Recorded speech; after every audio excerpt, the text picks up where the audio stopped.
Cancer patients and association CPAAचे पुनर्वसन केंद्र कर्करोगाच्या रुग्णांसाठी आशा आणि सशक्तीकरणाचं किरण आहे, ज्यामुळे त्यांना आर्थिक स्वातंत्र्याद्वारे त्यांचा सन्मान आणि स्वाभिमान पुन्हा मिळवता येतो.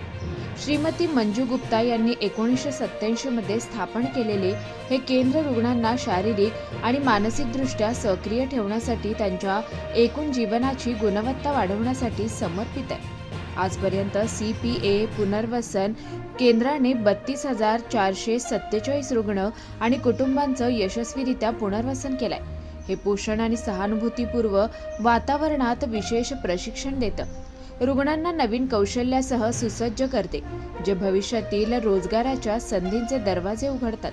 केंद्राच्या पुढाकारांमध्ये अग्रगण्य रिटेल आउटलेट्स, ट्रेड शो, प्रदर्शने, कॉर्पोरेट हाऊसेस आणि वैयक्तिक ग्राहकांद्वारे विकल्या जाणाऱ्या कलात्मक विक्रीयोग्य उत्पादनांची निर्मिती समाविष्ट आहे. मिळणारा महसूल गरीब कर्करोग रुग्णांना मदत करतो. त्यांच्या प्रशिक्षणादरम्यान रुग्णांना आणि काळजीवाहूंना बिनशर्त समर्थन मिळतं, ज्यात रोजगार, कर्करोगाची औषधे, कुटुंबासाठी मासिक रेशन, भाड्याची प्रतिपूर्ती आणि आवश्यक तेथे शाळेची फी यांचा समावेश होतो. व्यावसायिक प्रशिक्षणामध्ये टेलरिंग, भरतकाम, दिया आणि मेणबत्ती बनवणे, स्क्रीन प्रिंटिंग, बॉक्स मेकिंग आणि ब्रेस्ट प्रोस्थेसिस व क्राफ्टिंग याचा समावेश आहे. आम्ही परोपकारी आणि कॉर्पोरेशनचे वंचित कर्करोग रुग्णांचे जीवनमान उंचावण्यासाठी आमच्यात सामील होण्यासाठी स्वागत करतो. या पुनर्वसन केंद्राच्या कार्यकारी संचालिका श्रीमती मंजू गुप्ता यांनी या प्रभावी उपक्रमाला आणखी समृद्ध करण्यासाठी सहकार्याचं आमंत्रण दिलं. मेरा नाम है और मैं रिहैबिलिटेशन सेंटर का ट्रेनिंग सेंटर संभालती हूँ. मेरे पास पेशेंट्स काम करते हैं और उनके फैमिली मेम्बर्स भी काम करते हैं. 50-60 लोग हमेशा काम करते हैं और जितने भी आते हैं हम लोग ले ही लेते हैं बजट के हिसाब से, और उनको हम लोग ट्रेनिंग देते हैं, वोकेशनल ट्रेनिंग. जो हम नहीं दे पाते उनको स्पॉन्सर करते हैं बाहर के लिए. तो वो इलेक्ट्रिशियन का कोर्स करना चाहे, कुछ भी करना चाहे तो वो हम लोग करवाते हैं. मैडम, ये CPA का जो आप फाउंडर मेंबर हो, तो आप ये सुझाव कैसा है इस तरह से कुछ करना? सब्जी नहीं, CPA का फाउंडर हूँ, हाँ जी. तो आप ये सुझाव कैसा आया था कि मुझको ये करना है इस तरह से? हमारे फाउंडर मैं हूँ रिहैबिलिटेशन सेंटर का. हाँ. CPA के फाउंडर है मिस्टर YK सप्रू ओके. और उनकी वाइफ. उन लोगों ने 55 साल पहले ये संस्था शुरू की थी. उनको लगता था कि हॉस्पिटल में जो पेशेंट्स हैं उनकी छोटी छोटी ज़रूरतें बहुत होती हैं. कभी कभी एक दवाई के लिए तरस जाते हैं, तो उन्होंने विजिट करना शुरू किया हॉस्पिटल में पेशेंट्स को और उनसे पूछा कि आपको किस चीज़ की ज़रूरत है. तो कुछ तो उन्होंने खुद मदद की, फिर डोनर्स इकट्ठे करने शुरू किए कि देखो एक पेशेंट है, उसको इस दवा की ज़रूरत है, हम लोग दोस्त लोग मिलके हेल्प करते हैं. इस तरह से वो संस्था बन गई, रजिस्टर हो गई और उन्होंने और लोगों को जोड़ा. और अब डोनर्स के की मदद से हम लोग बहुत कुछ करते हैं, बहुत कुछ अपने आप से नहीं. हम लोग रिच डोनर से पैसे लेके इस पॉपुलेशन को हेल्प करते हैं. We are the channel. Suman ji, आप बताएं, आप इस संस्था में किस तरह से? मैं तो अभी कुछ ही दिन पहले इस संस्था से जुड़ी हाँ. हूँ. मेरा नाम डॉक्टर सुमन आर अग्रवाल है. मैं काफ़ी पहले से समाज सेवा में दिलचस्पी रखती थी. मैंने एसिड अटैक विक्टिम्स के लिए भी काफ़ी काम किया था. तो वो देखते हुए मुझे CPA और CPA के रिहैबिलिटेशन सेंटर ने ये मौका दिया कि मैं इसके अंदर काम कर सकूं. तो मैं अपने आप को सौभाग्यवान समझती हूँ कि ये सेवा का मौका मुझे CPA ने दिया है.